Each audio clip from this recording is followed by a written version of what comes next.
Ano yung naririnig kong kaluskos? Sino naman kaya yun? Hating gabi na. Hindi pa ba sila natutulog? Dahan-dahan akong bumangon at lumabas ng kwarto para i-check kung ano ang naririnig kong ingay sa kusina. Hating gabi na. Masama pa ang panahon. Siguro naman hindi kami nilolooban. Baka isa lang sa mga kasama ko sa bahay ang nagising at kumakain sa kusina. Madilim na ang buong kabahayan pero hindi ko na pinaandar ang ilaw. Nakikita ko rin naman ang aking dinadaanan dahil sa nakakapasok na liwanag sa mga bintana.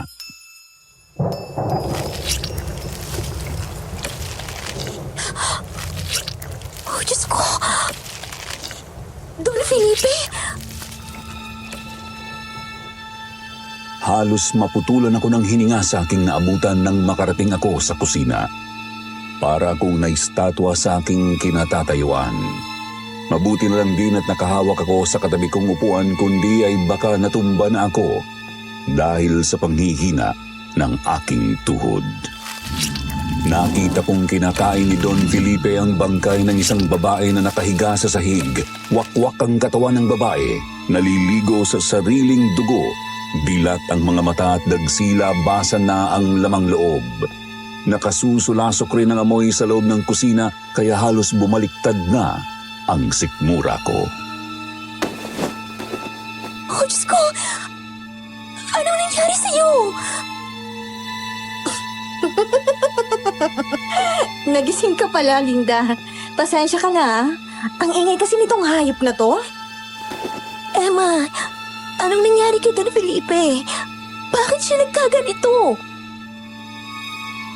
Muli akong tinawanan ni Emma. Prente lang siyang nakaupo na parabang tuwang-tuwa sa nangyayari. Bigla akong kinilabutan nang mapansin ang kakaibang dilim sa kanyang mga mata. Parang ibang tao ang kaharap ko. Ito na ang simula ng aking paghihigante. Anong ibig mong sabihin? Hindi mo na kailangang malaman ang lahat ng detalye. Basta't magtiwala ka lang sa akin. Lahat ng bagay na gagawin ko ay nararapat lang sa kanya. Hindi! Sabihin mo sa akin ang lahat. Anong ginawa mo sa kanya? At ano bang mga gagawin mo? Emma, ano ba talagang plano mo? Hindi na ito tama. At ang ginawa nila sa nanay ko, tama ba yon? Baka nakakalimutan mo, Linda. May pananagutan ka rin sa nanay ko. Naging mabuti siya sa'yo. Para mo na rin siyang pangalawang ina. Alam ko, hindi ko naman niya nakakalimutan eh. Pero hindi pa rin ito tama. Pwede mo namang makamta ng hustisya sa ibang paraan eh. Kung totoong mahal mo ang aking ina at may malasakit ka sa kanya, hindi ka makikialam. Pero ang lahat ng utang ay dapat bayaran. At ito na ang simula ng aking paniningil.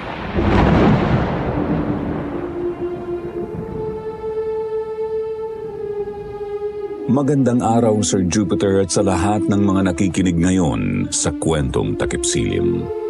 Tawagin niyo na lang po akong Linda, taga Pampanga. Ang kwentong ibabahagi ko sa inyo ay tunay kong karanasan na nangyari taong 1995. 18 anyos pa lang po ako noon nang pumasok ako bilang katulong sa isang mayamang pamilya sa lugar namin.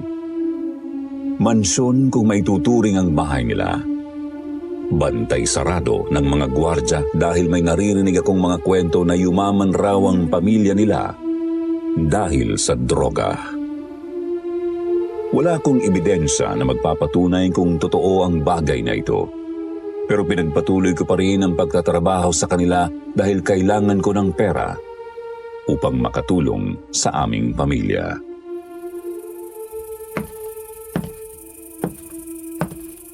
Tapos ka na ba sa paglilinis dito sa kusina? Malapit na po, Aling Minda. Ba, gumagaling ka na sa paglilinis ah. Pulido na. Talaga po? Salamat po. Eh sabi ko naman sa iyo matututo ka rin. Basta't makinig ka lang sa akin. O sige na, ayos na to. Doon ka naman sa may sala. Tulungan mo sila sa paglilinis doon.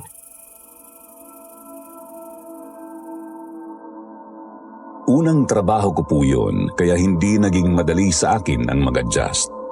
Pero maswerte ako't nakilala ko si Aling Minda, ang mayordoma ng mansyon. Sobrang bait po niya sa akin at pati na rin sa iba pang mga katulong. Ang sabi niya sa akin ay 18 anyos rin daw siya nang magsimulang manilbihan sa mga amo namin. Sir Jupiter, naging para ko ng ikalawang ina si Aling Minda. Mula nung nagsimula ako sa trabaho ay naramdaman ko na ang pagmamahal at pagmamalasakit niya sa akin. Sa katunayan ay sobrang bait niya sa lahat ng mga katulong sa mansyon.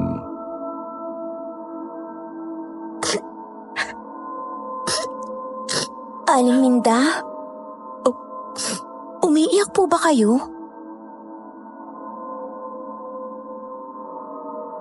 Isang gabi ay naabutan ko siya sa labas ng kusina. Itago man niya ang katotohanan pero alam kong umiiyak siya dahil mugto ang kanyang mga mata.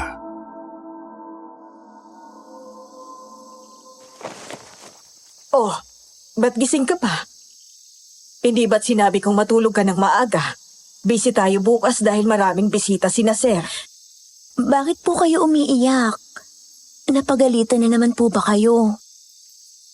Ikaw talagang bata ka. Huwag mo na akong alalahanin. Maliit na bagay lang to. Tsaka sanay na rin naman ako.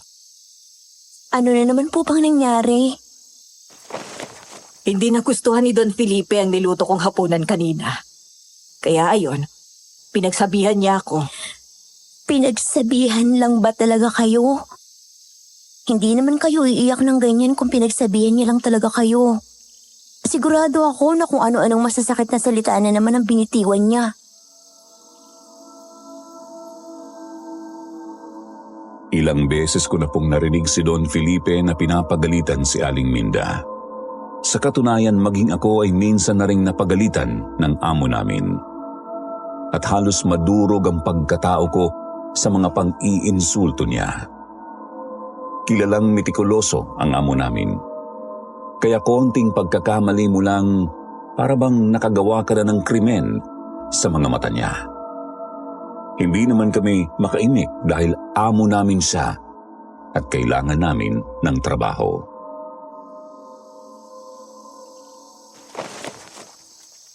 Hayaan mo na. Wala lang siguro sa mood yun. Teka, may sugat ho yung daliri niyo. Tinapon kasi ni Don Felipe yung pinggan at baso. Pinulot ko. Kaya eto, nasugatan ako.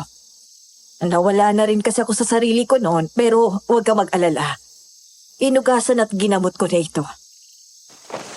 Aling Minda, sumusobra na po si Don Felipe. Wala yatang araw na hindi kanya pinapagalitan. Napapansin ko nga minsan parang sinasadya niyang hanapan ka ng mali. Para lang magkaroon siya ng rason na pagalitan ka. Pag wala siya sa mood dahil sa negosyo niya o sa mga anak niya, ikaw ang pinagbubuntunin niya ng galit. Sanay na ako. Hindi niyo po kailangang masanay sa kalupitan niya. Pero kailangan. Alam mo kung bakit? Dahil kailangan ko ng pera. Mahalaga sa akin ang trabahong to. Pero... Kaya ikaw, mag-ipon ka. Tapusin mong pag-aaral mo. At balang araw maghanap ka ng ibang trabaho. Yung mas makakatulong sa inyo ng pamilya mo. Huwag kang magtatagal dito. Dahil may mas magandang buhay pang nakalaan para sa'yo.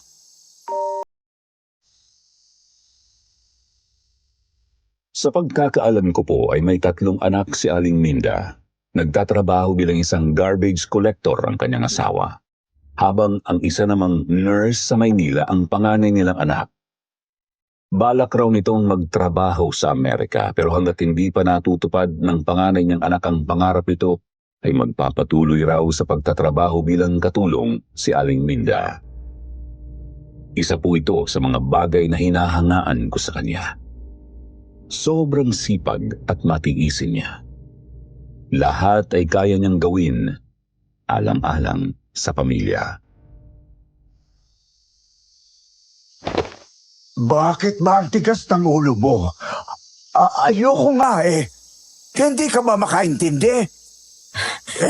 Sige na po, Don Felipe. Mahigpit na bilin po kasi ng doktor nyo na kailangang uminom kayo ng gamot sa tamang oras. Hindi naman ako napapagaling ng gamot na yan eh. Ang mahal-mahal pa. Niloloko lang yata ako ng peking doktor na yon. Kaya pwede ba alisin mo na yan sa harap ko? At wag mo akong pipiliting inumin yan. Pero mapapagalitan naman ako ng mga anak nyo. Alam nyo naman pong sa akin nila ibinili ng pagpapainom sa inyo ng gamot. Hindi problema mo na yan. Ikaw na magpaliwanag sa kanila. Pati ba naman yan ay poproblemahin ko pa? Ang dami kong ang iniisip sa negosyo. Nakikiusap po ako. Bigay ka ba?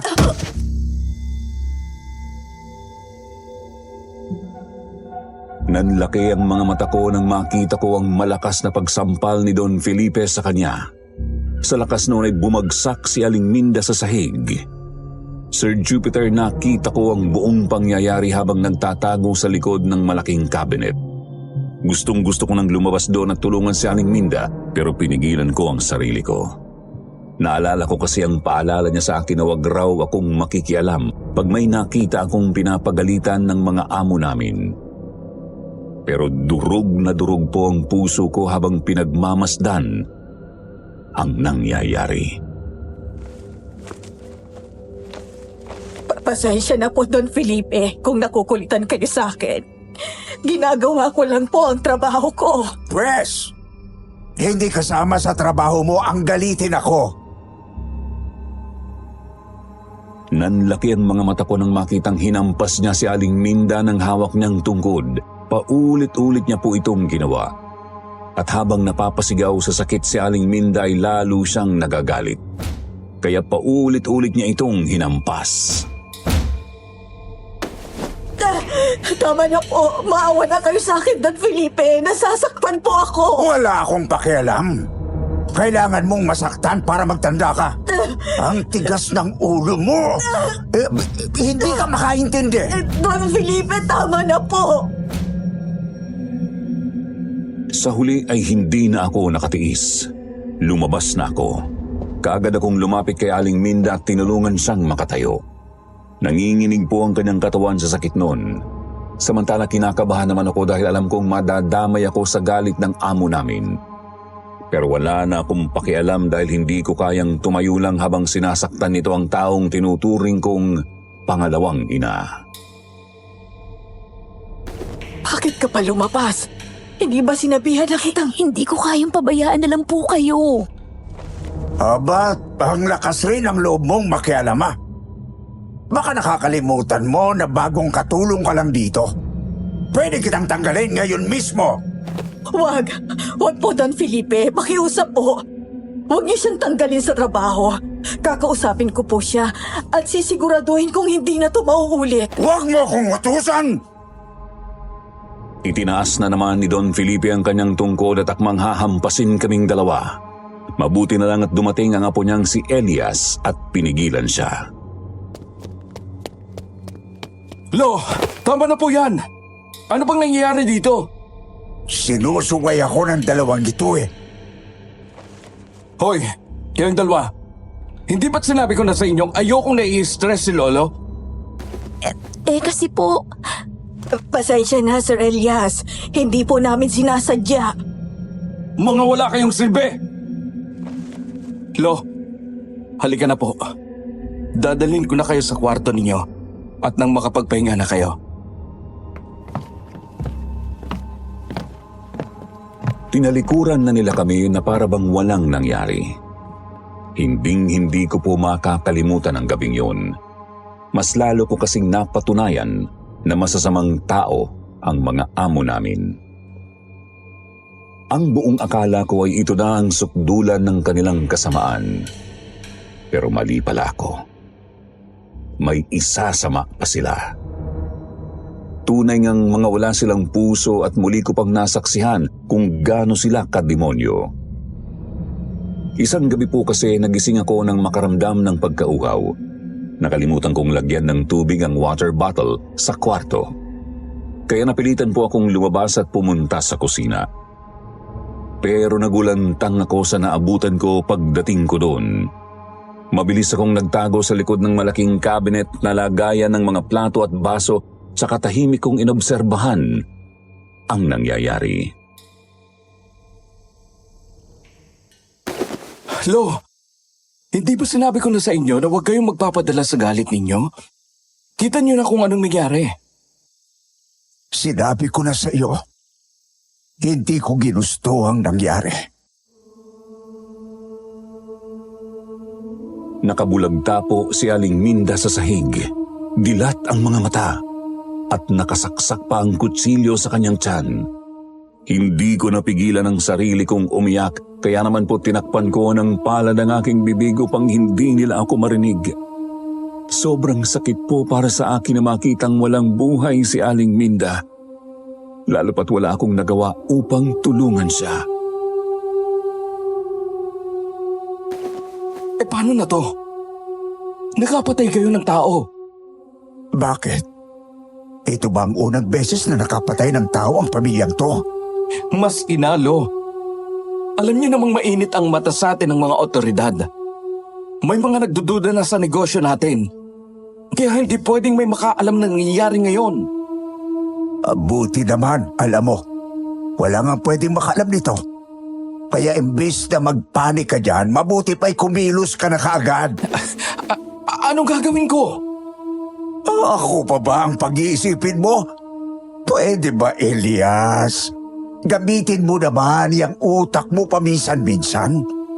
At ang makapagsilbi ka naman sa akin. Lo, Ayusin mo to. Ligpitin mo. Dahil kung hindi, wala kang mamanahin sa akin. Naintindihan mo? obo. Good boy. Bueno, magpapahinga na ako. Hindi ako mapakali nung gabing yun. Nagtatalo ang isip ko kung ano ang dapat kong gawin. Gusto kong magsumbong sa pulisya pero alam kong ilalagay ko lang sa kapahamakan ang sarili ko at ang pamilya ko kung gagawin ko yon. Pader ang babanggain ko kung isusumbong sila.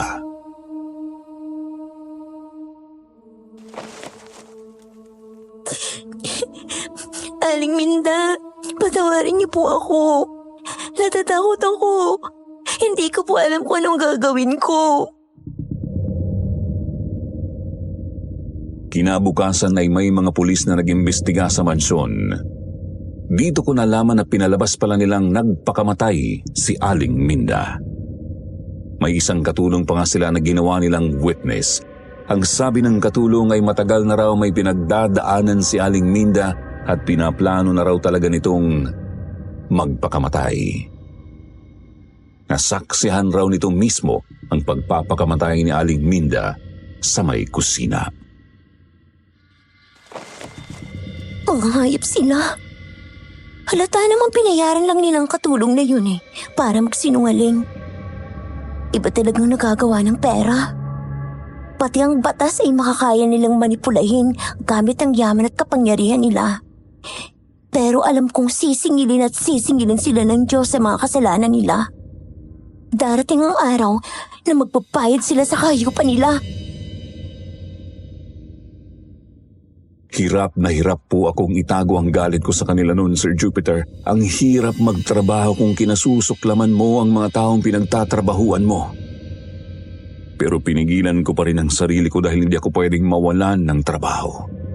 Kinabukasan ay day off ko na, kaya nagdesisyon akong pumunta sa lamay ni Aling Minda. Bago makalabas ng mansyon ay nakasalubong ko si Sir Elias. Bumangon na naman ang galit sa dibdib ko nang maalala ang nakita ko nung gabing namatay si Aling Minda.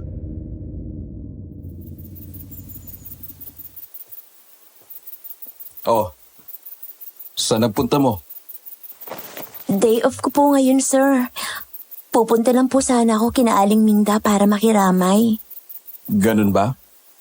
O sige, bahala ka. Day off mo naman pala. Kayo po, hindi po ba kayo makikiramay? Gusto ko sana eh. Pero pagkatapos ng lahat ng stress na idinulot ng matandang yun sa amin, parang ayoko nang makita pati bangkay niya. Sana sa ibang lugar na lang siya nagpakamatay.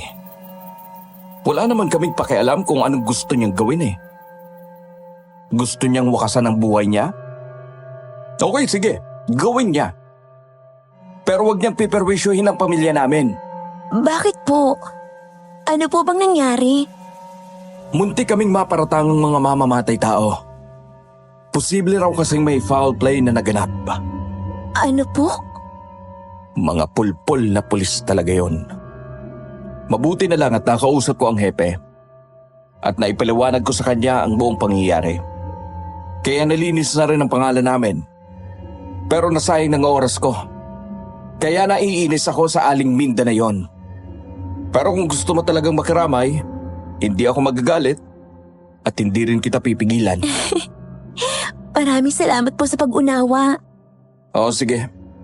Lumakad ka na. Tinalikuran ko siya at humugot ng malalim na hininga upang pakalmahin ang aking sarili. Isipin ko pa lang kasi na binayaran nila ang otoridad para pagtakpan ng katotohanan ay kumukulo na ang dugo ko. Naisip ko makukuha pa kaya ni Aling Minda ang hustisya kung sobrang lawak ng impluwensya ng mga amo namin. Nasa kabilang baryo pa po ang bahay ni na Aling Minda at inabot ako ng halos 1 oras bago nakarating doon. Mahaba-habang lakaran din po ang tiniis ko bago nakarating sa mismong bahay nila. Hindi na kasi nakakapasok ang mga sasakyan sa lugar na yon. Maliit lang ang kubong tinitirhan ng pamilya ni Aling Minda na nasa isang liblib na lugar. Malayo pa lang ay natanaw ko na ang mga taong nasa lamay. Pagkarating ko doon ay kaagad akong lumapit sa asawa niya at nagpakilala. Magandang araw po. Ako po si Linda. Kasamahan po ako ni Aling Minda sa mansyon. Malapit po kami sa isa't isa at itinuturing ko siyang pangalawa kong ina. Nakikiramay po ako sa pamilya niyo. Hindi sumagot ang kanyang asawa. Ni hindi man lang niya ako binalingan ng tingin. Nakatingin lang siya sa kawalan at parang wala sa kanyang sarili. Hindi ko rin naman po siya masisisi dahil alam ko kung gaano kahirap ang kanyang pinagdadaanan. Pasensya ka na. Masyado pang emosyonal si tatay. Hindi mo pa siya makakausap ng maayos. Ayos lang. Naiintindihan ko. Kasamahan ka kamo ni nanay. Katulong ka rin sa mansyon. Oo, tama ka. Ikaw bang panganay ni Aling Minda? Emma ang pangalan mo, diba? Ilang beses ka nang ikinuwento ng nanay mo sa akin. Talaga? Oo. Proud na proud siya sa'yo. Ang sipag mo raw at mataas ang pangarap. Yun nga lang, madalas siyang mag-alala sa kalagayan mo dahil mag-isa ka lang sa Maynila. Sabi niya pa nga sa akin, paano daw kapag nakapag-abroad ka na? Eh di mas lalo lang daw siyang mag-aalala sa'yo. Bakas ang sakit sa mga mata ni Emma. Ramdam kong maiiyak na siya pero pinigilan niya ang kanyang sarili. Kumukuha lang ako ng experience bilang nurse sa Maynila. Pero oras na makapag-abroad ako, pahihintuin ko na dapat si nanay sa pagtatrabaho. Nasabi nga rin niya sa akin ni Aling Minda.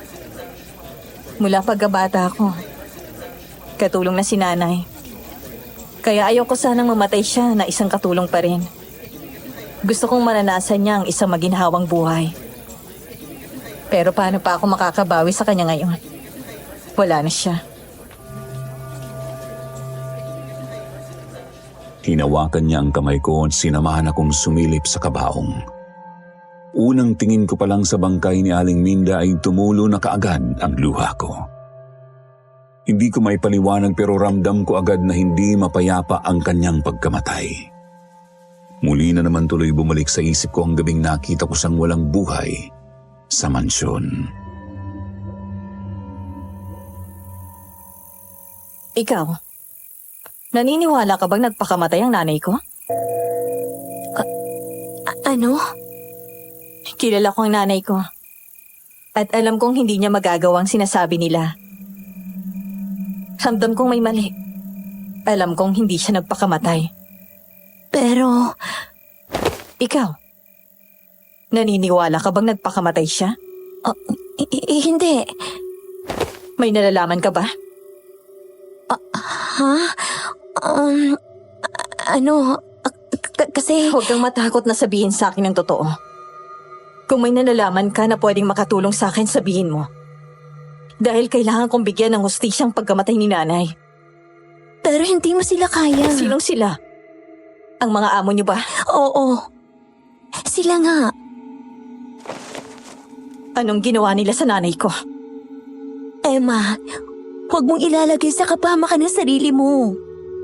Kung totoong may malasakit ka para sa namayapa kong ina, sasabihin mo sa akin kung ano ang nalalaman mo. Sa huli ay napilitan akong sabihin sa kanya ang nakita ko nung gabing yun. Ikinuwento ko ang bawat detalye. Sir Jupiter, para po akong nabunutan ng tinik dahil may napagsabihan na ako ng buong katotohanan. Pero sa kabilang banda may kaakibat rin po itong takot para sa mga susunod na mangyayari. Mga hayop sila! Nakikiusap ako sa iyo. Huwag mong sasabihin sa kahit na sino na ako nagsabi sa iyo ng mga nangyari. Huwag ka mag-alala. Hindi kita idadamay dito. Laban ko to. At gagawin ko ang lahat upang makamit ang hustisya para sa nanay ko.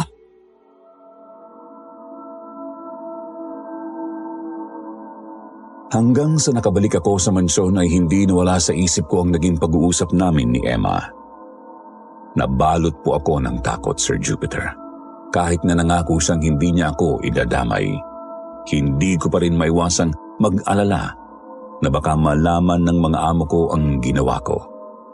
At pag nagalit sila sa akin, alam kong hindi lang ako ang paparusahan nila kundi pati na ang pamilya ko. Natatakot rin ako para kay Emma dahil nakita ko ang determinasyon sa kanyang mukha na maghiganti. Hindi ko alam kung ano ang gagawin niya pero alam kong hindi ito magiging madali. Diyos ko, tulungan niyo po kami. Ilayin niyo po kami sa kapahamakan. Sana hindi ilagay ni Emma ang sarili niya sa peligro.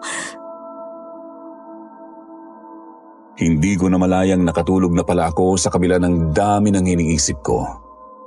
Pero nagising ako nang marinig ang isang pamilyar na boses na tumatawag sa akin.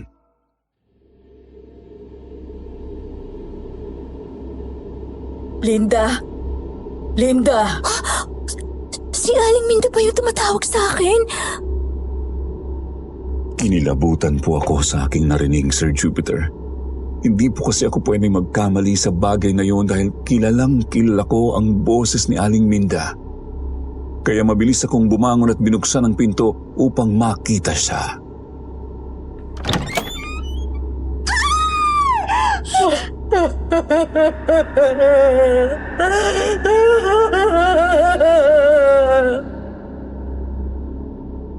Pagkabukas ko ng pinto ay bumungad sa akin ang multo ni Aling Minda. Maputla, nanlalalim at nangingitim ang sulok ng mga mata at naliligo siya sa kanyang sariling dugo. Nakahiga po siya sa sahig at may kutsilong nakasaksak sa kanyang tiyan. Ganitong-ganito ang hitsura nung namatay siya. Aling Minda!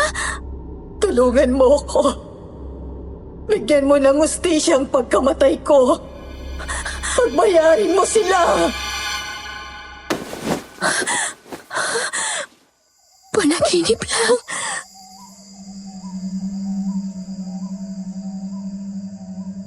Huminga ako ng malalim upang pakalmahin ang sarili ko. Trumiple ang pintig ng puso ko dahil parang totoong nangyari talaga ang panaginip ko. Hindi pa man ako tuluyang nakakahinga ng maayos ay nagtaka na ako nang makarinig ng ingay sa labas ng kwarto. Parang nagkakagulo ang mga tao sa labas. Mabilis akong lumabas ng kwarto at nagulat nang makita ang mga tao na nagpapanik. Anong nangyayari? Bakit may ambulansya? Anong nangyayari? Hoy ikaw! Ano pang ginagawa mo dyan? Hindi mo ba nakikita nagkakagulo na dito? Sumakay ka na sa ambulansya! Samahan mo si Aling Perla! Ano po bang nangyayari? Inatake sa puso si Lolo. Kailangan siyang dalhin sa ospital. Po? Kumilos ka na, bilis!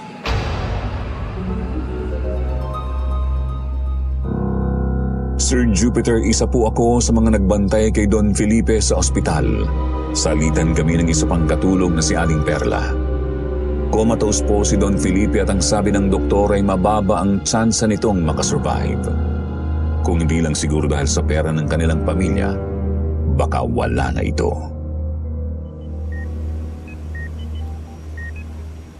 Grabe naman.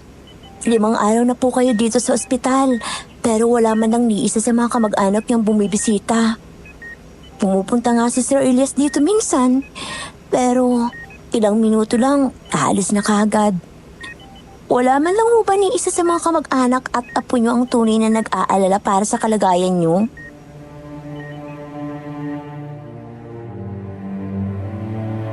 Sa kabila ng kasamaan ni Don Felipe, hindi ko pa rin po mapigilang makaramdam ng lungkot para sa buhay na meron siya. Oo nga't mayaman siya, pero wala namang tunay na nagpapahalaga sa kanya. Sa tingin ko nga'y mas gusto pa ng mga kamag-anak niya na mamatay siya para mapaghatian na nila ang kayamanan nito. Hindi kaya kinakarma na si Don Felipe sa mga kasalanan niya? Teka, wala naman sigurong kinalaman dito si Emma. Hindi, imposible. Ay, kayo po pala yan, Aling Perla. Buti naman po't nandito na kayo. Kanina pa nga po ako nagugutom eh. Sige po magpapaalam na ako. Babalik na lang po ako dito bukas ng umaga. Kaagad kong kinuha ang bag ko at lumabas na sa hospital room ni Don Felipe. At dahil kumakalam na ang sikmura ko'y nagdesisyon akong dumaan na muna sa kantin ng ospital. Medyo malayo pa kasi ang biyahe pabalik sa mansyon at hindi ko na talaga kayang tiisin ang gutom. Mabuti na lang at may natitira pa akong pera kaya nakabili ako ng hapunan ko. Pero habang kumakain ako ay nagulat po ako nang may biglang umupo sa harap ko. Anong ginagawa mo dito? Gusto kitang makausap. Paano mo nalamang nandito ako? May pakpakang balita. Nalaman ko ang nangyari kay Don Felipe. Teka, wala ka naman sigurong kinalaman sa nangyari sa kanya, di ba? Nagpapatawa ka ba? Ano naman ang kinalaman ko sa nangyari sa kanya? Inatake siya sa puso. Hindi ako Diyos kaya hindi ko kontrolado ang nangyari sa kanya. Mabuti naman kung ganun. Pero sisiguraduhin kong hawak ko na sa mga kamay ko ang susunod na mangyayari sa kanya. Anong sabi mo? Dumating ng pagkakataong hinihintay ko. Pero kailangan ko ng tulong mo. Ano namang magagawa ko para tulungan ka? Kung gusto mong patayin ko si Don Felipe, naku, hindi ko magagawa yun. Nakakatawa ka, Linda. Siyempre, hindi yan ang ipapagawa ko sa'yo. Hindi tayo mga mamamatay tao kagaya ng hayop na yon. Anong gagawin ko? Nilabas niya mula sa kanyang bag ang isang maliit na bote. May laman itong langis at halamang ugat. Inabot niya ang bote sa akin at binigyan ako ng isang misteryosong ngiti. Ipahid mo ito sa katawan ni Don Felipe. 3 beses sa isang araw. Pwedeng sa braso niya, sa kamay, sa noo, o kahit saang parte ng katawan niya. Basta't huwag mong kakalimutan gawin ito ng 3 beses bawat araw. Maliwanag ba? Bakit? Para saan ba to? Tsaka anong klaseng langis itong binigay mo sa akin? Huwag ka ng maraming tanong. Basta't magtiwala ka lang sa akin. Mapapahamak pa si Don Felipe dito. Ikamamatay niya ba to? Ano ka ba? Langis lang yan. Paano naman yan mapapatay ang hayop na yon? Basta magtiwala ka lang sa akin, Linda. Hindi naman ako masamang tao eh. Pinag-isipan ko ng mabuti ang lahat ng ito. At sinisigurado ko sa'yo, pag naisakatuparan natin ang plano ko, mabibigyan na natin ng hustisyang pagkamatay ng nanay ko.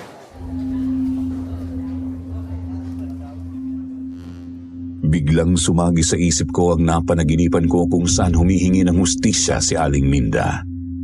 Naisip ko na kung hindi ko siya natulungan para iligtas ang kanyang buhay kahit sa pagbigay man lang ng hustisya sa kanyang pagkamatay, ay makatulong ako. Kinakabahan ako sa plano mo. Sigurado ka ba talaga dito? Huwag kang kabahan, Linda. Di ba gusto mo makamit ang hustisya para kay nanay? Siyempre naman oo. Pero mahirap kalabanin ng pamilya nila eh. Kaya nga itong gagawin natin eh. Kahit lumapit tayo sa otoridad, hindi nila tayo matutulungan. Hawak ng pamilya nilang batas. Wala tayong laban sa kanila. Pero sa paraang naiisip ko, wala silang kawala dito. Hindi na nila matatakasan ang kasalanan nila. Ano ba kasi talagang plano mo? Bakit ayaw mo sabihin sa akin? Hindi mo na kailangang malaman ang plano ko. Dahil ayaw naman kitang idamay pa dito. Humihingi lang ako ng konting tulong sa'yo. Dahil hindi ako magtatagumpay kung hindi mo ako tutulungan. Maliit na bagay lang naman tong hinihingi ko sa'yo eh. Sana gawin mo to para kay nanay. Nakikiusap ako sa'yo, Linda. Tulungan mo ako. Sa kabila ng takot at pag-aalinlangan ko ay pumayag pa rin akong tulungan si Emma. Paano ko naman hihindian ang anak ng pangalawa kong ina, lalo pat naiintindihan ko ang nararamdaman niya. Isa siyang anak na gustong makamtan ng hustisya para sa kanyang ina. Sa loob ng 5 araw ay palihim kong pinapahira ng langis si Don Felipe. Sir Jupiter, sobrang bango po ng langis na yon.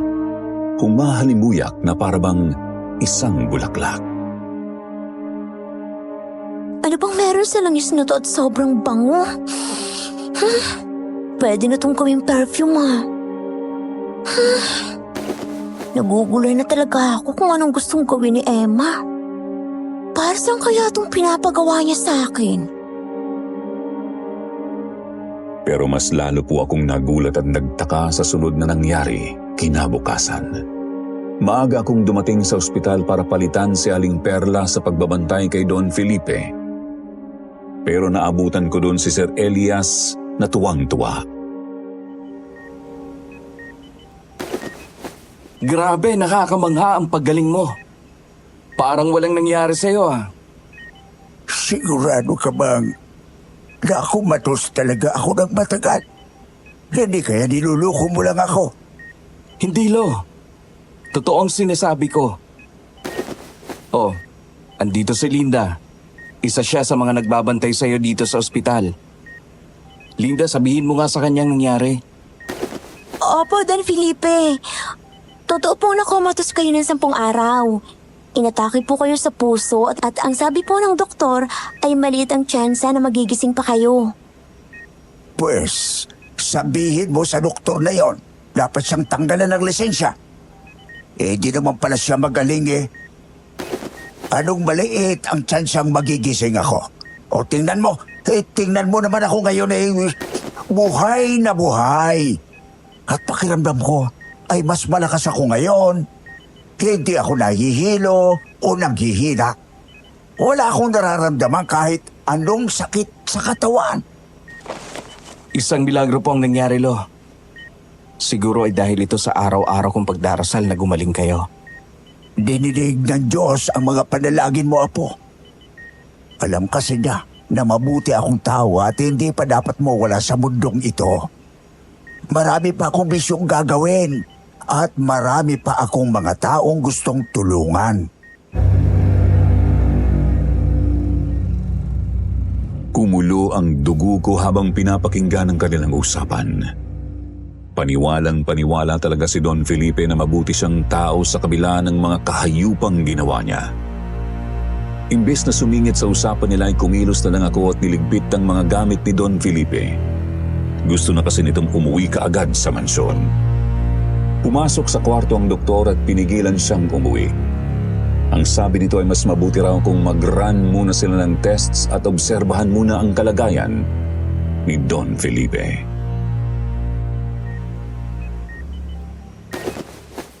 Ano pa bang obserbahan mo, Dok? Kita mo namang magaling na ako.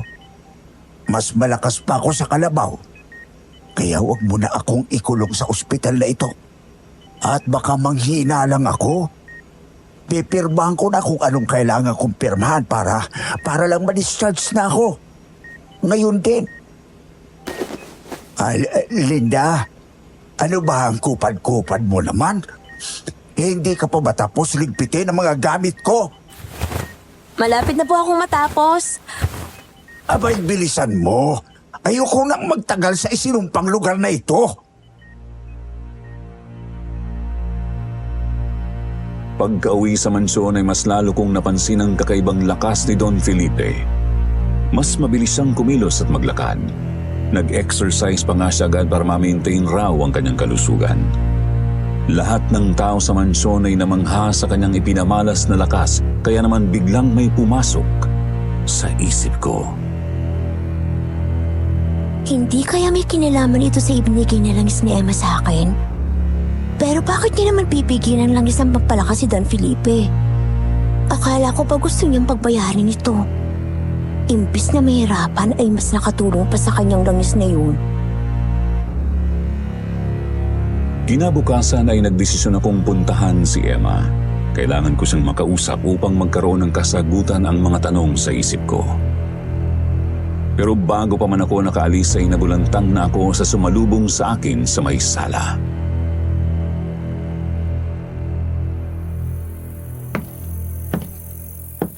O Linda, tamang-tama, nandito ka. Ipapakilala ko sa iyo ang personal nurse ni Lolo. Ito nga pala si Emma. Magandang umaga, Linda. Ikinagagala kitang makilala.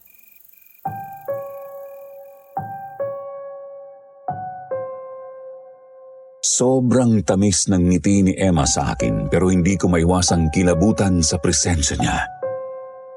Ang galing po niyang umarte sa harap ni na Don Felipe. Mistula siyang anghel na napakabait at napaka-inosente.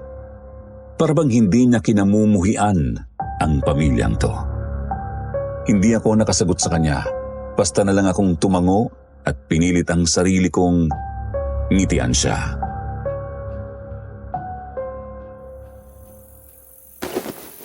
Bukas sa bukas ay pupunta tayo sa ancestral house namin sa Pangasinan.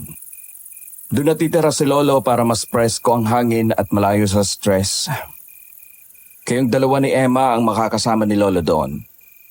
Ikaw bilang katulong at si Emma naman ay bilang nurse. Kayong dalawa ay nakafocus lang sa pag-aalaga kay Lolo. Kayo ang magsisilbing caretaker niya. Kayo na rin ang magiging housekeep doon. Maliwanag ba? Opo, sir.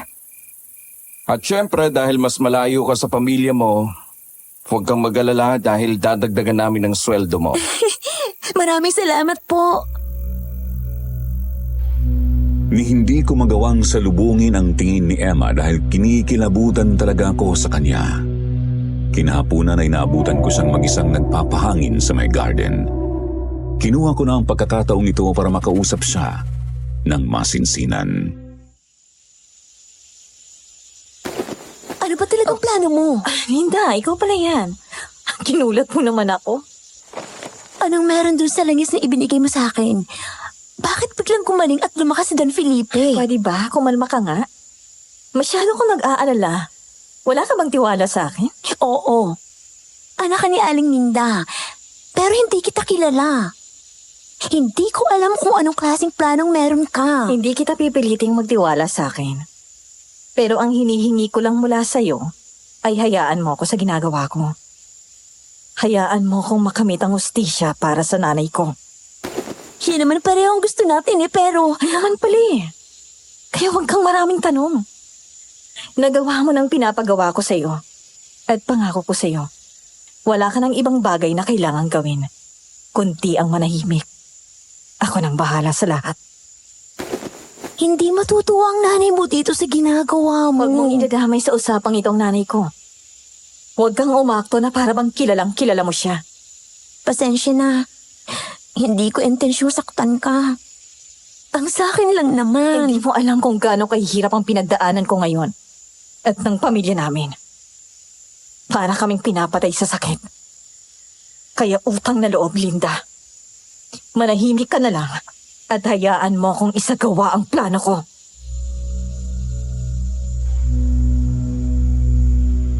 Bago pa man nagliwanag ay bumiyahe na kami kinabukasan patungo sa ancestral house nila sa Pangasinan. Sa kotse pa lang ay napansin ko nang magaan kaagad ang loob ni Don Felipe kay Emma. Para bang matagal na silang magkakilala kung magtawanan. Masaya ako, Lo, at nagkasundo na kayo nitong si Emma. Abay, bakit naman hindi? Napakabait ng batang ito. Magang kausap. Laging nakangiti at mahilig pang magpatawa. Nagagandahan lang kayo sa akin eh.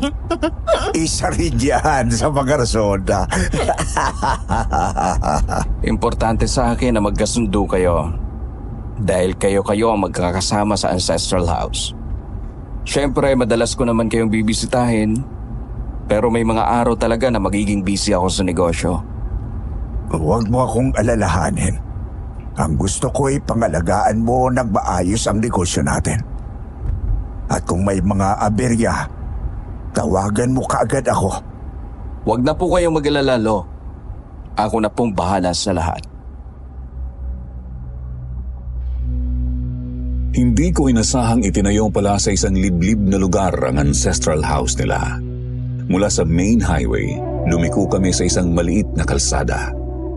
Tahimik ang nasabing lugar. May mga dadaanan kaming iilang mga maliliit na bahay. Pero habang tumatagal ay mga bakanting lote at nagtataas ang puno na ang nakikita namin.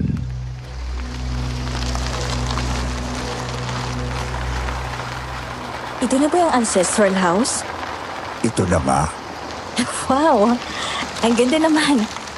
Parang kagaya ng mga Victorian mansion na nakikita ko lang sa pelikula at magazine. Isa ito sa mga pamana ng aming mga ninuno. Ipinatayo ang bahay na ito 2 taong bago sinakop ng mga Hapon ang ating bansa. Nagsilbing kwartel pangaraw to ng mga sundalong Hapon eh. Inalagaan talaga to ng aming pamilya sa nakalipas na mga taon. Kaya kita mo naman, ang gandang-ganda pa rin tindahan hanggang ngayon. Totoo, Don Felipe. Nakakamanghang pagmasdan.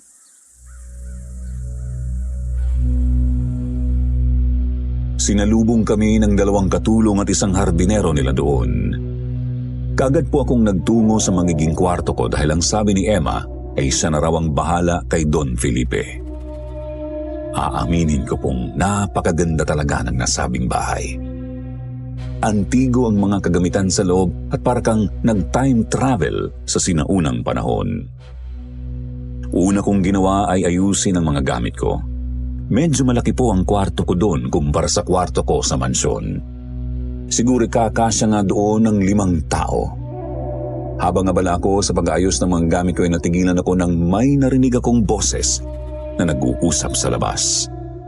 Lumapit ako sa may bintana kung saan makikita mula doon ang hardin. Sigurado ka bang matutulungan mo talaga ako? Baka naman niloloko mo lang ako.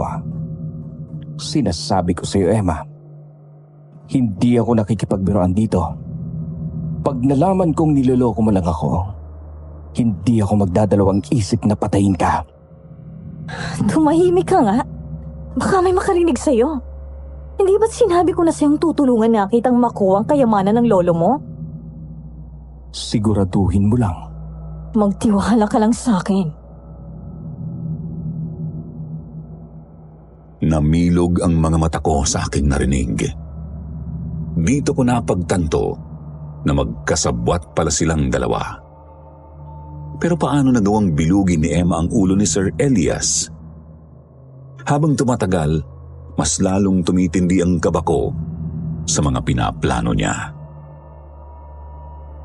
Kinagabihan ay muli akong nagkaroon ng pagkakataong makausap si Emma.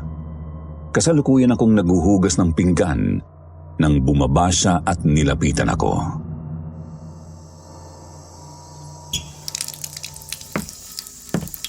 Ay, salamat.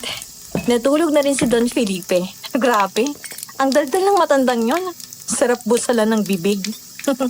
Oh, tulungan na kita sa paghuhugas. Huwag na, kaya ko na to. Galit ka ba sa akin? Narinig ko ang pag-uusap niyo ni Sir Elias kanina. Sinadya akong iparinig yun sa'yo dahil ayokong maglihim sa'yo. Ayaw mo naman palang maglihim sa akin. Bakit ayaw mo sabihin sa akin kung ano ba talagang plano mo? Sasabihin ko rin naman sa'yo, pero hindi muna ngayon. Hayaan mo muna akong gawin ang mga dapat kong gawin. Si Sir Elias, paano mo siya napapayag na tulungan ka? Tsaka, bakit ka ba nakikipagtulungan sa isang katulad niya? Siya ang nagtago ng katotohanan kung paano namatay ang nanay mo. Siya ang nagpahit sa mga otoridad. Huwag kang mag-alala, dahil may plano rin ako para sa kanya. Hindi lang si Don Felipe ang magbabayad, kundi pati na rin ang Elias na yon. Naghahanda na ako para matulog noon habang tumatakbo pa rin sa isip ko ang mga sinabi ni Emma. Ipinagdasal ko po siya na sana'y gabayan siya ng Diyos at hindi mapahamak sa kanyang mga gagawin. Pagkatapos magdasal, ay hihiga na sana ako nang biglang Sino yan? tumayo ako at binuksan ng pinto. Pero wala naman akong nakitang kahit sino sa labas ng kwarto ko. Sino kaya yun? Mabilis kong sinara ang pinto dahil kinilabutan na ako. Pero nang lumingon ako sa may kama, nagulantang ako sa bumungad sa akin. Nakita kong nakatayo sa tabi ng kama ang kaluluwa ni Aling Minda. Nakatitig siya sa akin, maputlang maputla at naliligo sa sariling dugo. Pigilan mo ang anak ko. Huwag mong hayaang ipagpatuloy ni Emma ang kanyang ginagawa. Aling Minda! Masusunog ang kaluluwa niya sa impyerno. Tulungan mo siya. Pakiusap. Dahan-dahan siyang lumapit sa akin. Umatras naman ako hanggang sa naramdaman kong dumikit na ang aking likod sa pinto. Naramdaman ko ang pagdampi ng malalamig niyang kamay sa aking balikat. Mas lalo lang din akong kinilabutan nang inilapit niya ang kanyang maputlang mukha sa akin. Tulungan mo siya. Masusunog ang kaluluwa niya sa impyerno. Pigilan mo siya. Tulungan mo siya. Nang hina ako at unti-unting nandilim ang aking paningin hanggang sa...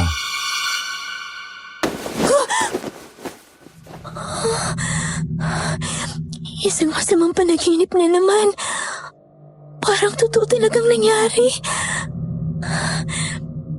Hindi kaya yun talagang gustong iparating ni Aling Minda sa akin. Ayaw niyang ipagpatuloy ni Emma ang kanyang pinaplano. Pero paano ko naman siya pipigilan? Masyadong determinadong maghiganti si Emma at hindi ko rin naman siya masisisi. Kinaumagahan, maaga akong umalis para mamalengke.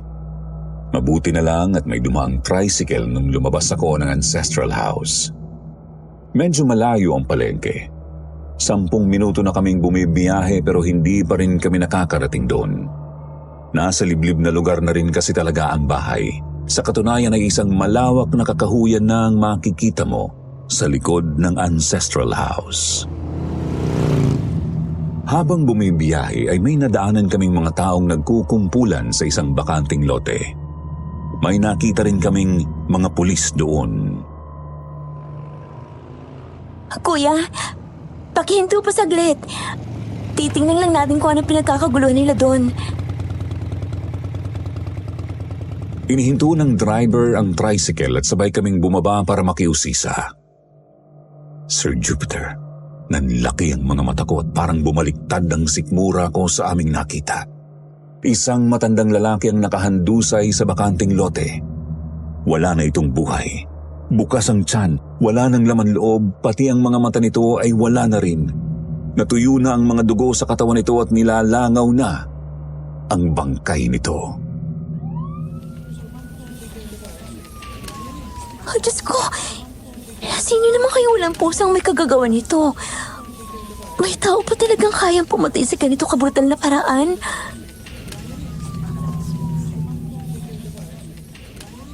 Narinig ko naman ang usap-usapan ng mga taong nakikiusisa rin. Ayon sa kanila, imposibleng normal na tao ang may kagagawan nun. Sir Jupiter, malakas po ang paniniwala nila na kagagawan ito ng isang aswang. Usap-usapan hanggang sa palengke ang tungkol sa aswang. Nabalot ng takot ang buong bayan sa mga sumunod na araw. May mga kalalakihan ang sumubok na tugisan ng aswang pero lahat sila ay hindi nagtagumpay. Nasundan pa ang pambibiktima ng aswang at halos kada umaga ay may natatagpo ang bangkay na wakwak ang katawan sa mga bakanting lote.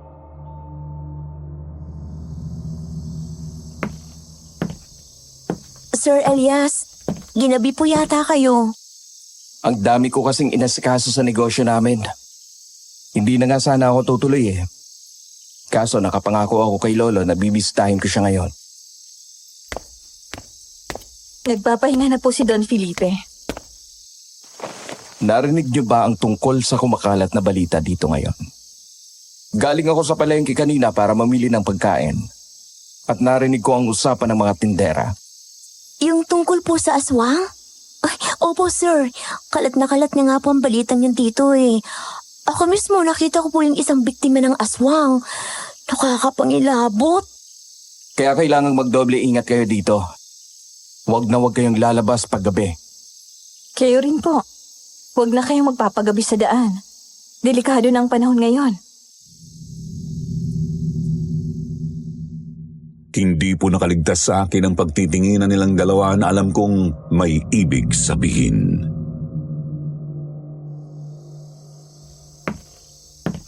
Kumain na po ba kayo? Ipaghahain ko po kayo, sir. Hindi na, Linda. Pagod ako.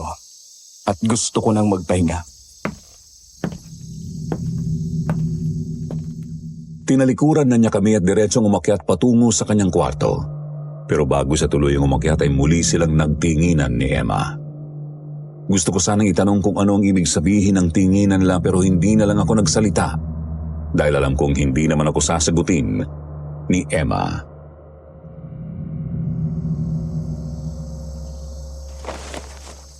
Ikaw, Linda, hindi ka pa ba magpapahinga? Gabi na. Alam kong pagod ka dahil ang dami mong ginawa buong araw. Oo, magpapahingi na rin ako. Ako nang bahalang magsara ng mga pinto at bintana. Magpahinga ka na. Sige, siguraduhin mong masasara mo lahat ng pinto at bintana ha. Alam mo namang delikadong panahon ngayon.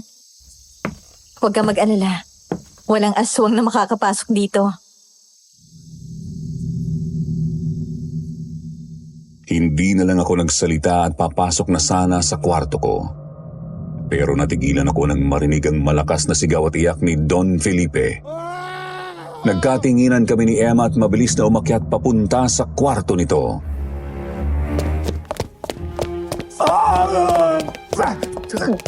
Tama na! Ayoko na!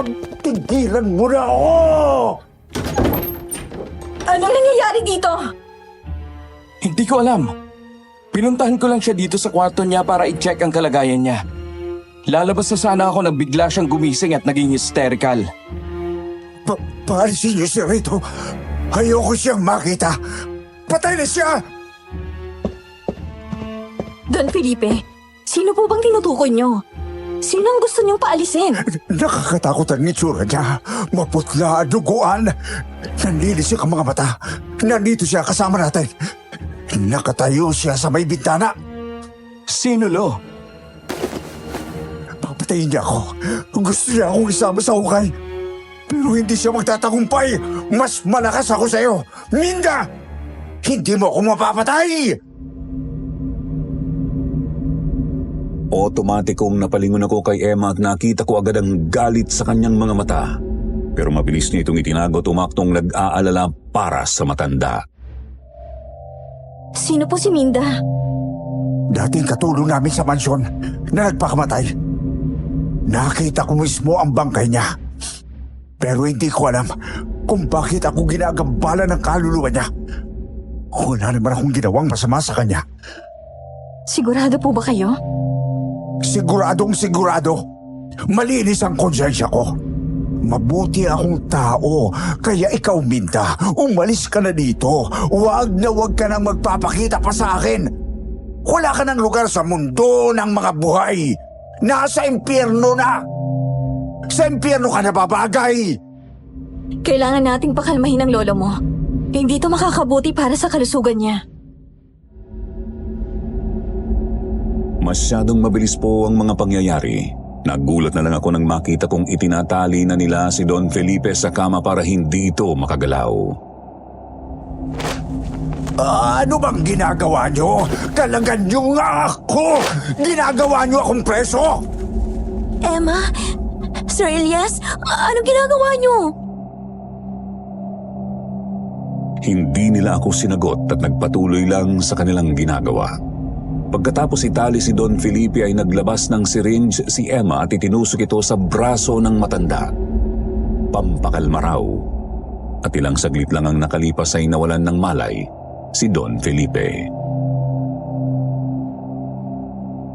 Emma! Sir Elias, ano ginagawa niyo? Bakit niyo to ginagawa sa kanya? Pwede ba, Linda, manahimik ka nga?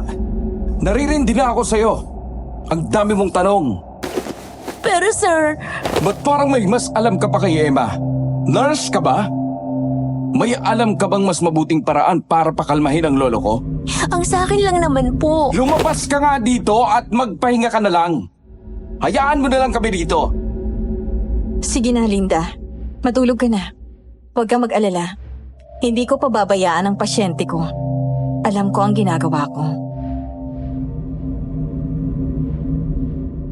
Sa kabila ng pagtataka at pag-aalala ko ay wala na akong nagawa kundi ang iwan sila. Alam ko kasing hindi ako mananalo laban sa kanilang dalawa. At natatakot rin akong mapagalitan ni Sir Elias. Hanggang sa pagtulog ko ay nasa isip ko pa rin ang nangyari kay Don Felipe.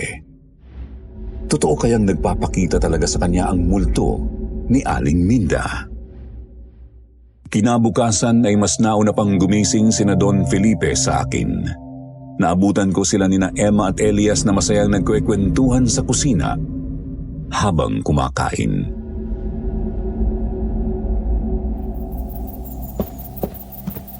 Kanina pa ba kayo gising? Nako, pasensya na. Hindi ako nakapaghanda ng agahan. Okay lang. Ito kasing si Don Felipe. Hindi pa man pumuputok ang araw, gising na. Kaya ako nang kumilos ng maaga para ipaghanda siya ng agahan. Salamat, Emma.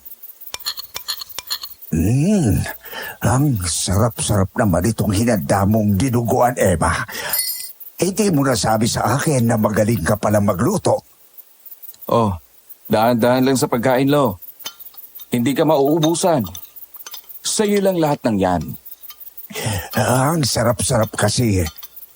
Emma, paano ka bang natutong magluto? Tinuruan po ako ng nanay ko. Isa sa mga specialty niyang dinuguan. Dati po kasi siyang katulong. Siyang nagluluto ng mga kinakain ng kanyang amo. Kaya lang, wala na siya. Patay na. Pinatay ng walang awa niyang amo. Napakawalang puso naman ang amo niya. Pinakulong mo ba? Masyadong maimpluwensya eh. Ano namang laban ng isang mahirap na katulad ko? Gusto mo, tulungan kita. Kung hindi mo na itatanong, malawak rin ang impluwensya ko. Yang mga otoridad na yan, pera lang naman ang katapat ng mga yan eh. Talaga po, Don Felipe? Kaya niyong bayaran ng batas? Walang hindi nadadaan sa pera. Ang grabe, ang sarap talaga nitong dinuguan mo. Magluto ka ulit ito bukas, ha? Ano nga pala ang pangalan ng dating amo ng nanay mo? Akong bahala sa hayop na yon. Huwag na po, hindi na kailangan. Naayos ko ng lahat. Pinagbabayaran niya ng kasalanan niya ngayon.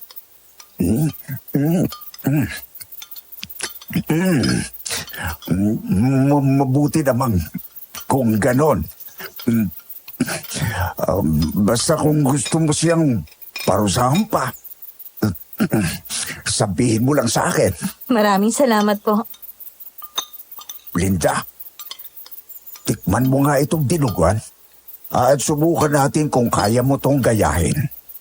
Total, ikaw naman talaga ang tagaluto dito. Wag! Oh, grabe naman ang reaksyon mo. Parang may mamamatay. Hindi naman po sa ganon. Sinadya ko kasing iluto yan para sa inyo. Espesyal po ang dinuguan ito. Espesyal. Opo, huwag kayong mag-alala. Tuturuan ko si Linda kung paano ito lulutuin. Sige na nga, huwag na. Alam ko namang hindi ito magagaya ni Linde. Mahirap kopyahin ang original.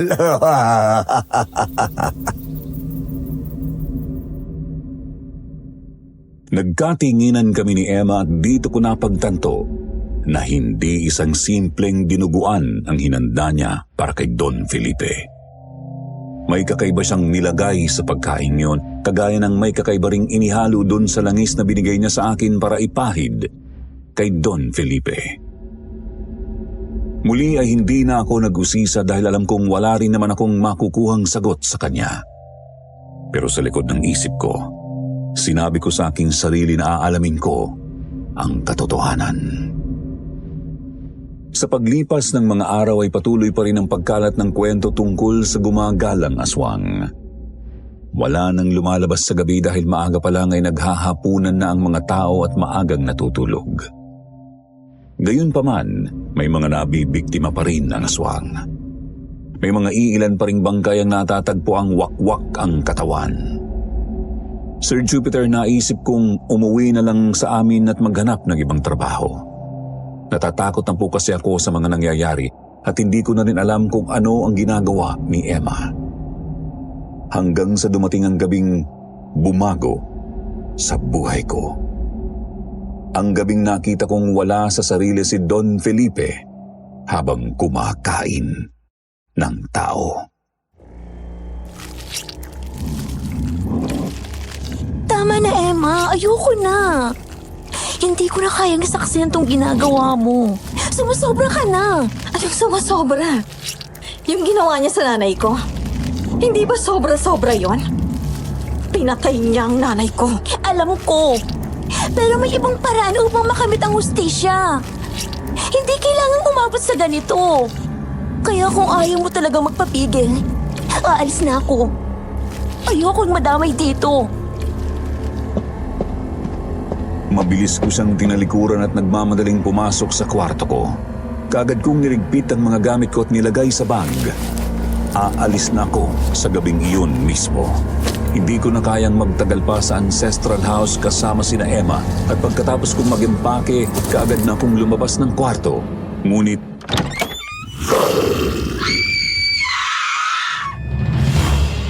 pagkabukas ko ng pinto ay nakaabang na sa akin si Don Felipe sa labas. Nanlilisik ang kanyang mga mata. Matatalas ang ngipin at naliligo pa sa dugo ng taong kinain niya kanina. Naglalaway pa siya na parabang takam na takam sa akin.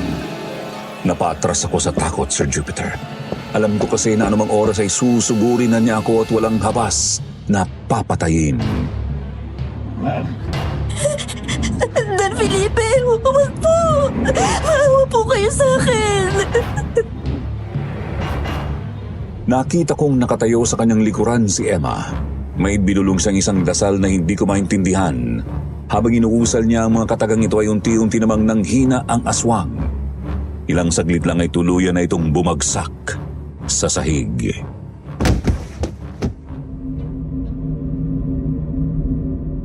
Anong ginagawa mo? Teka, may kapangyarihan ka?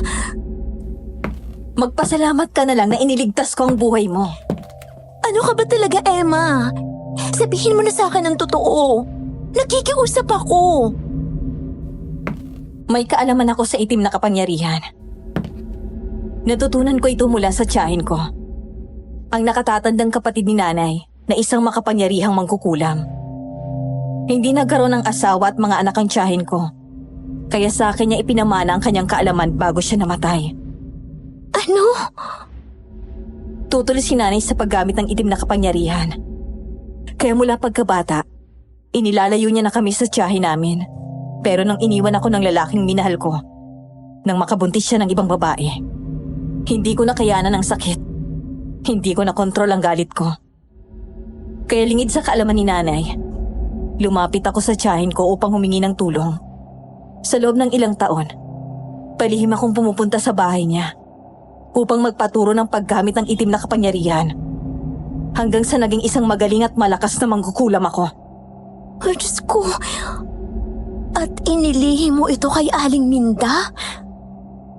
Wala naman akong ibang pinagamitan ng kapangyarihan ko, kundi ang dati kong nobyo. Sa katunayan, matagal ko na itong hindi ginagamit. Gusto ko kasi magkaroon ng normal na buhay. Pero nung nalaman ko ang tungkol sa nangyari kay inay, hindi ko na naman nakontrol ang galit ko. Masisisi mo ba ako? Pinakamamahal kong inang pinatay ng halimaw na to. Sa tingin mo, iiyak na lang ako at walang gagawin? Yung binigay mo sa aking langis? Oo. May kasama yung kapangyarihan na siyang naging dahilan ng pagiging aswang ni Don Felipe. Bakit? Dahil gusto kong magdusa siya. Oo. Isa nga siyang malakas na aswang ngayon. Pero kita mo naman, di ba? Hawak ko pa rin siya sa kamay ko. Isang dasal ko lang, bagsak agad siya. Kaya pala na panaginipan ko sa Aling Minda. Ang sabi niya sa akin, pigilan raw kita. Dahil kung hindi, masusunog ang kaluluwa mo sa impyerno. Sa tingin mo, may pakialam pa ako sa bagay na yan? Huli na ang lahat para sa akin, Linda. May nakalaan ang pwesto para sa kaluluwa ko sa impyerno. Kaya hanggat narito pa ako, ipaghihiganti ko ang nanay ko. Habang tinitingnan at pinapakinggan ko siya ay mas napagtanto kung wala na nga akong magagawa pa upang baguhin ang isip niya. Desidido na siyang ituloy ang kanyang plano. Kaya naman nagdesisyon na rin akong iwan siya, Sir Jupiter.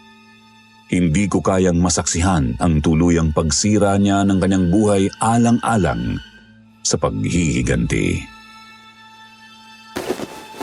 Aalis na ako. Hindi! Hindi ka pwedeng umalis. Sir Elias, Elias, hayaan mo siya. Hindi siya kasama sa plano. Narinig mong sinabi ko, Linda. Hindi ka pwedeng umalis. Alam mo na ang lahat. Kaya hindi ka na pwedeng umatras. napakamakasarili mo. Anong klase kang apo? Para mo ito nagawa sa sarili mong lolo? Nakipagsabwatan ka sa isang taong gumagamit ng itim na kapangyarihan? Wala kang alam kaya manahimik ka. Elias, pwede ba? Tumigil ka na! Alam mo ba kung gaano kahirap maging apo ni Lolo Felipe? Sa tingin mo madaling mabuhay na araw-araw pinamumukha sa'yo na wala kang kwenta? Ang gusto ko lang naman ay makita niya ang lahat ng ginagawa ko para sa pamilya namin eh. Para sa negosyo namin. Pero kahit anong gawin ko, kailanman ay hindi ako naging sapat sa kanya. Tapos nalaman ko pa nakakarampot naman na lang naman pala ang ibibigay sa akin oras na mamatay siya. Kaya mo ginagawa ang lahat ng to? Tama nga ako. Makasarili ka! Makasarili na akong makasarili. Pero nung sinabi ni Emma sa akin na kaya niyang bilugin ang isip ni Lolo para ibigay sa akin ang kayamanan niya, hindi na ako nagdalawang isip na makipagtulungan sa kanya. Wala namang ibang karapat-dapat na magmana ng kayamanan ni Lolo sa pamilya namin, kundi ako. Masama bang angkinin ko ang bagay na para naman talaga sa akin? Hayop ka! Linda, umalis ka na. Hindi. Hindi siya pwedeng umalis. Aalis siya sa ayaw at sa gusto mo. Hindi ka ba nag-iisip, Emma? Paano ang plano natin? Mapubulilyaso ang plano natin kung paaalisin mo siya. Linda, may 5 minuto na lang bago magising si Don Felipe. Kaya tumakbo ka na. Tumakbo ka ng sobrang bilis. Bilisan mo ang kilos mo. Dahil sa oras na magising ang aswang na to, hahabulin ka niya. At wala na akong gagawin para tulungan ka. Ano? Gusto mong umalis, di ba? Pues, kailangan mong harapin ang resulta ng desisyon mo. Wala kang maaasahang tulong mula sa akin. Hindi na po ako nag-aksaya ng panahon, Sir Jupiter. Kung totoo ang sinasabi niyang magigising na ang aswang sa loob ng 5 minuto, konting panahon na lang ang meron ako. Kaya binilisan ko ang aking kilos upang makalayo na ako doon. Iniwan ko na rin ang gamit ko upang hindi ito makasagabal sa pagtakbo. Wala na ring nagawa si Elias para harangan ako dahil pinigilan siya ni Emma. Takbo! Bilis! Hinihingal na ako sa mabilis na pagtakbo pero hindi pa rin ako tumigil. Tumatakbo rin kasi ang oras at malapit ng magising ang aswang. Kailangan kong makalayo agad bago pa ako maabutan nito. Tahimik na ang kalsada. Wala kang makikita ang kahit isang tao o sasakyan doon. Wala akong mahihinga ng tulong kaya sarili ko lang ang maaasahan ko. Hindi ako nagpadaig sa takot na aking nararamdaman. Tinatagan ko ang aking loob habang patuloy sa pagtakbo.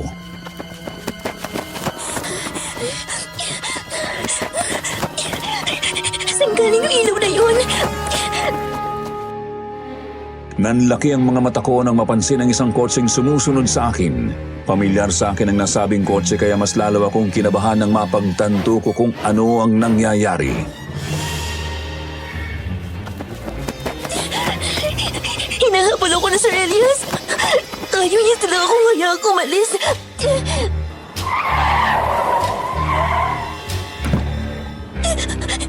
Hindi! Hindi!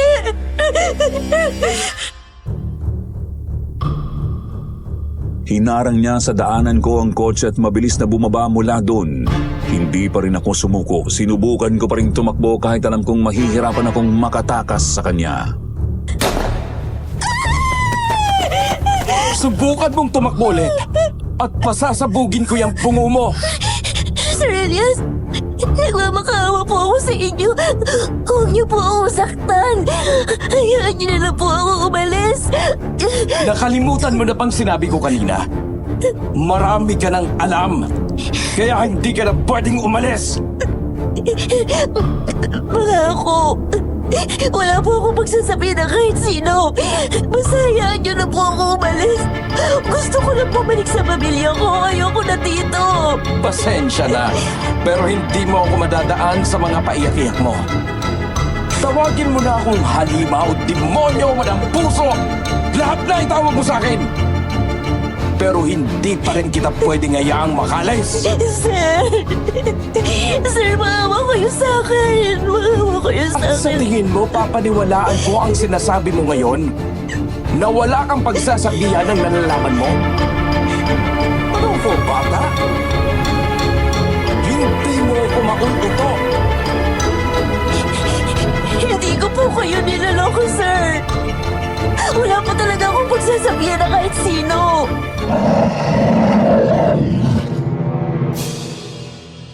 Parehong namilog ang mga mata namin nang marinig ang pag-angil na gaswang at nakita nga namin si Don Felipe na paparating. Walang ano-ano'y sinugod nito si Elias. Dahil sa gulat at takot ay nabitiwan ni Elias ang hawak niyang baril, pero nagawa naman niyang iwasan ang pag-atake ng aswang. Hindi po ako nakagalaw dahil sa labis na pagkagulat. Nakakapanghilakbot tingnan ng aswang habang nakikipaglaban kay Elias. Walang tigil ito sa pag-atake habang si Elias naman ay patuloy na umiiwas habang sinisikap abutin ng nahulog na baril. Hindi mo ako mapapatay! Hindi mo ako masasaktan! Sa pagkakataong to, ako naman ang mananalo! Hindi ba't lagi niyo akong tinatawag na talunan? Pues, sa pagkakataong ito, patutunayan ko sa inyo na hindi ako talunan! Na malakas ako! Nakipaglaban si Elias sa aswang kahit na halatang mas malakas ito sa kanya. Nakita ko kung paanong sinubukan niyang abutin ng baril pero bago pa man niya itutuluyang mahawakan ay sinunggaban na siya ng aswang.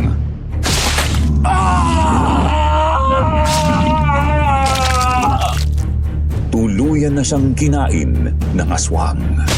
Nakita ko kung paano binuksan ng aswang ang kanyang tiyan at kinain ang kanyang laman loob.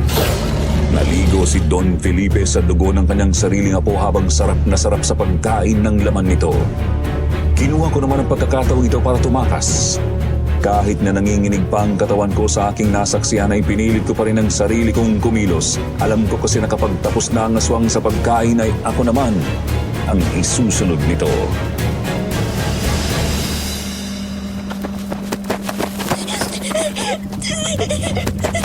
Diyos ko! Tulungan niyo po ako, Diyos ko! Ilang saglit ang lumipas ay narinig ko ang mga yabag na tila may humahabol sa akin. Nangahasa kong lingunin ito at nakita ko na nga na ako naman ang pinupuntirya ng aswang.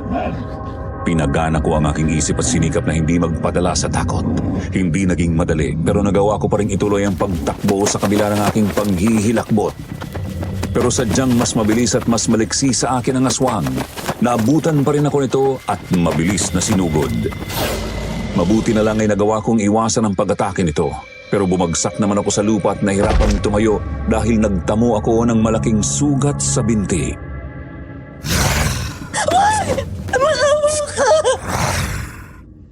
Wala akong nakitang kahit konting awa sa matalim na mata ng aswang. Bumuka ang bibig nito. Naghalo ang laway at dugo doon at muli itong umangil bago ako sinunggaban. Napasigaw na lang ako ng sobrang lakas ng tuluyang makalapit sa akin ang aswang. Ipinikit ko ang mga mata ko at hinanda ng aking sarili sa kamatayan. Pero nagulat ako nang bigla itong manghina at bumagsak sa lupa.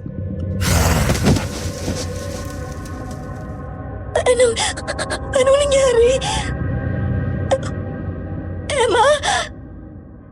Maswerte ka't mahalaga ka sa nanay ko. Kaya hindi pa rin kita kayang talikuran. Salamat. Tinulungan mo ako. Ano kaya magiging reaksyon ng Don Felipe na yun? Oras na malaman niyang siya mismang pumatay sa apo niya. Tsaka kung hindi niya ito matatanggap, magiging miserable siya. Sinadya mo ba to? Nahayaan siyang patayin si Elias. Oo naman. Parte yan ang plano ko. Sa tingin mo ba itutulungan ko talaga si Elias sa pansarili niyang interes? Pagkatapos niyang pagtakpan ng katotohanan? Siyang nagpalabas na nagpakamatay si nanay. Kaya hindi ko rin mapapalampas ang kasalanan niya. Anong plano mo ngayon kay Don Felipe? Habang buhay ko siyang kokontrolin bilang isang aswang. At sa tuwing magbabalik siya sa pagiging tao, ipapaalala ko sa kanya ang mga karumal-dumal na bagay na ginawa niya kinagabihan. Unti-unti ko siyang pahihirapan hanggang sa siya na mismo ang humiling sa akin na patayin ko siya. Diyos ko, Emma. Hindi mo na kailangang masaksihan ang mga susunod na mangyayari. Mula ngayon, malaya ka na, Linda. Ako nang bahalang maghiganti para sa nanay ko. Ako na ang magpapahirap sa halimaw na to. To, nakaganti ka na. Hindi pa sapat ang mga ginawa ko para pagbayaran niyang kasalanan niya. Kaya umalis ka na, Linda. Naway hindi na muli pang mag-cross sa mga landas natin.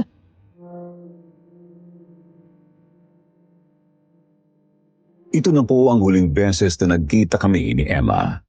Hindi na ako sumubok pang baguhin ang isip niya dahil ramdam kong desidido na talaga siyang ipagpatuloy ang kanyang paghihiganti. Pinagpatuloy ko na lang ang paglayo ko at mula noon, hindi ko na alam kung ano ang nangyari sa kanya. Sinadya ko rin hindi na makibalita at sinubukang ibaon sa limot ang mga nangyari. Pero sadyang may mga bagay talaga sa buhay natin na hindi natin kayang kalimutan. Kagaya na lang ng malagim na pangyayaring nasaksihan ko noon. Hanggang ngayon, pabalik-balik pa rin ito sa aking isip. At kung minsan napapatanong ako, ano na kaya ang nangyari kina Emma at sa aswang na si Don Felipe? Hanggang dito na lang po ang aking kwento. Sana'y nagustuhan niyo po, mga ka-Katie. Maraming salamat at God bless us all.